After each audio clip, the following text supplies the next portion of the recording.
Hey everyone, what is good? Welcome back to the channel. This is Silver Hyena and my squeaky computer chair.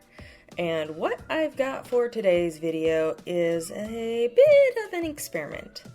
Not only do I have my trusty Ohuhu Brush Markers with me, but I've also got those Royal Langnickel Azure, wow that's a mouthful, alcohol-based markers, the Forest set, and both sets of those cheap alcohol-based markers that I found at Five Below. I figured, why not try mixing up all of these markers together? Brush tips and bullet tips, and even chisel tips. All marker tips are welcome here. In fact, when I could, I really wanted to use the chisel tips since I wanted to try out what some of you wonderful viewers have mentioned in my previous marker-related videos.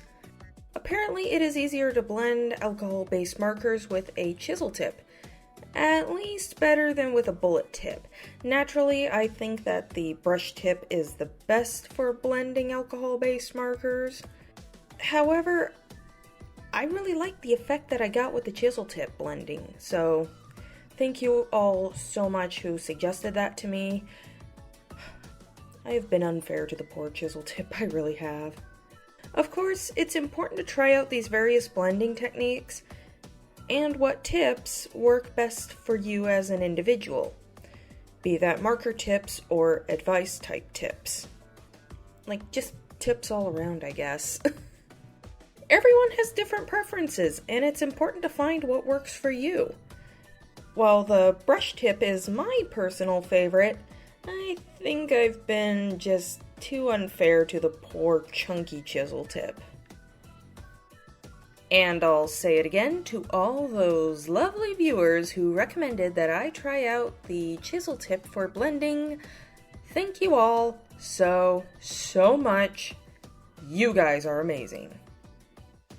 Overall, I found that all of these marker sets worked well together.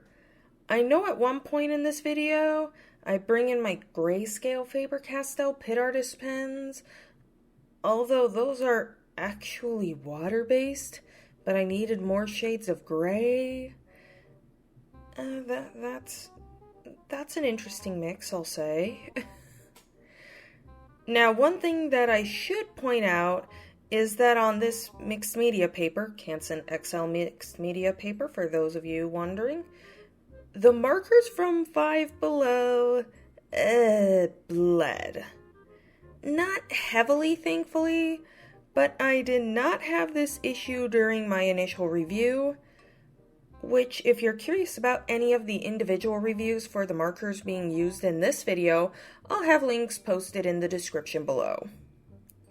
I'm pretty sure that I pushed this paper to its absolute limit, possibly past in some places. For those of you unfamiliar with alcohol-based markers, in order to get those wonderful effects with alcohol-based markers, you need to layer. Layer, layer, and layer, and more layers. And boy, did I go nuts with the layers. I'm probably saying layers way too many times, but you know what? I don't care. The other thing I had to do with this piece was dull down the colors. A lot of these markers are very bright, and I didn't really see Jason here sporting bright colors. Except maybe a fresh smattering of unlucky trespasser blood, but that's beside the point. At this point, your lightest and second lightest cool and warm grays are your friends. You can put a layer of light gray down first, or you can color over a bright color with light gray to dull it down. It's a useful tip to know if you ever need to tone down something that's just a little bit too bright. Okay, I've mentioned this in a few videos before, and it's quite obvious by now, but I absolutely love Friday the 13th. Yes, I admit that a lot of the movies are beyond corny. Or maybe I should say campy? Okay, yes, that was awful. I admit it. But it was still funny, so I'm keeping that. mostly it's just a compilation of creative ways to murder fornicating teenagers and young adults. That, or if you look even deeper, it's one gigantic PSA about the dangers of premarital passionate hugging. Or why you shouldn't trespass. You'd think these people would learn to just leave Jason's home alone by now? Just stay off the guy's lawn. Jeez. He just wants to be left alone to do his thing. However, with that terrible movie review out of the way, I think it's Jason's immunity to permanent death that makes him so intriguing. Well, that and the infamous hockey mask. I love that look. He's got a good look going on.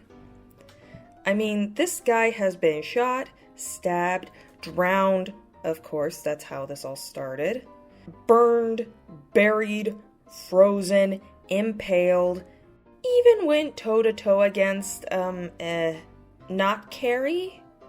Yet he still keeps coming. Forget Chuck Norris, it's Jason Voorhees who cannot be stopped. Sorry to all you Chuck Norris fans out there. Don't get me wrong, I like Chuck Norris too. But I mean, like, come on. Not even the catchphrase spitting dream demon Freddy Krueger could defeat Jason. Alright.